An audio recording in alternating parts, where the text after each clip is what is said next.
We are back with News Talk for this half hour. Our guest is Kim Thompson. She's a nutritionist with Healthy Transformations. And before we take, I know we have a phone call. We will get to you, I promise. But first, you had a really kind of scary statistic that you just found before you came here. Do you want to share it with us? Very scary. I just read it.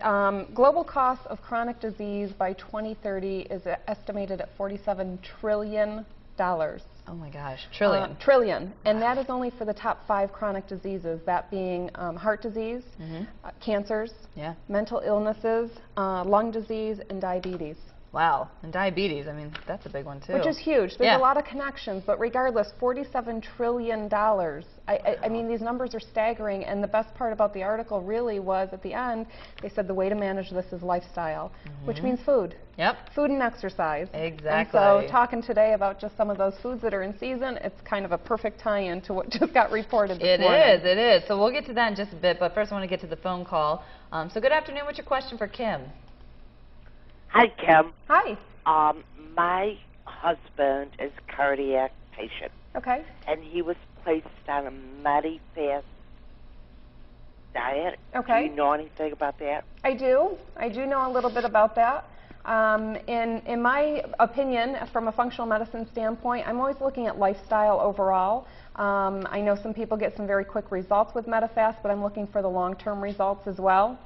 So overall, looking at a good healthy diet and some exercise program would be the way that I would go.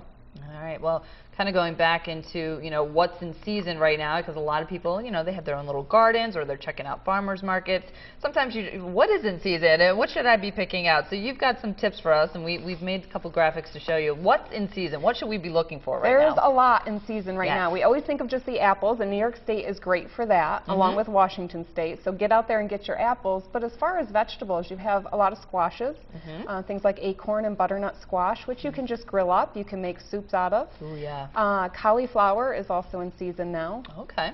So you can eat that cold, you can cook it, you can even get creative. Some people have tried the almost mashed potatoes that you make with cauliflower. I've seen that. So you can have some different variations that way. We also have parsnips, Swiss chard, pears, pomegranates. Beets, this is also a really good time for beets. Ooh. So there's actually quite a bit of foods that are really popping up now that you can do a lot with. You can eat them raw, you can cook them. Yeah. You can make salads out of them. You can really get quite creative, and there's a lot of recipes out there. Oh yeah. So just kind of search like fall food recipes, and you'll find there's quite a few things you can do with them. Yeah, and be adventurous. I know some people might be going like, what is Swiss chard? Right. You know, but there's a ton of things you can do with it, and you just got to do a search. Right. So just to go on, the Swiss chard is a great green. So anywhere that you would use a green, such as spinach or some of those other leafy lettuces like that, where you can just do a little bit of garlic and olive oil, and it's a great add-on to any dinner. You can add it to any soup. Yeah. So there's a lot you can do with it. It's loaded in magnesium, a lot of C vitamins and iron and potassium. Good stuff. So you have a lot of definitely different nutrient values that you're getting from it as well. Sure, exactly. And we were talking about different fruits as apples, obviously. I mean, we're actually going to be bringing in a dietitian tomorrow to talk about apples. But what are some of the benefits of eating an apple a day? Apples, first of all, are a great source of fiber, just like all of your fruit and vegetables are. But again, loaded with vitamin A and C as a couple examples. It's good for dental health. If anybody's ever just chewed on an apple, your teeth kind of feel clean afterwards. Yeah, they kind of do. Yeah. Now that you say that. And you can get creative with the apples too. Instead of just eating them that way, a good way to get in some protein is to add something like an almond butter or peanut butter to your apple. So you're making it a little more complete. Yeah. You definitely can still do some desserts and make them healthy using apples.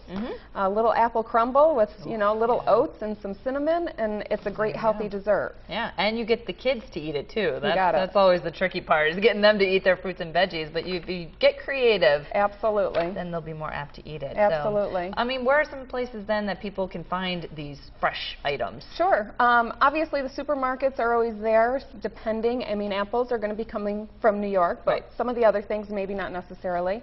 Cornell Cooperative Extension, I heard just yesterday, has put out a great map that shows all the farms in the areas and what they carry. Oh, wow. So go ahead and get on the internet and look for that. Yeah.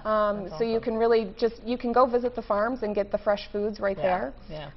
The Food Shed is also another great resource, because they're just kind of a middle ground for all the local farmers. Right. Yeah. And Utica has the public market, and a lot of your farmers are right down there, and so you can ask questions of the farmers when you're down there. Yeah, we definitely don't have a shortage of farms around No, here. we don't. That's for we just don't take advantage of it. Exactly. You almost don't have an excuse to not eat local because they're just everywhere. Right. So, well, awesome advice. Thank you so much, Kim, for joining us. Thank you. And we're going to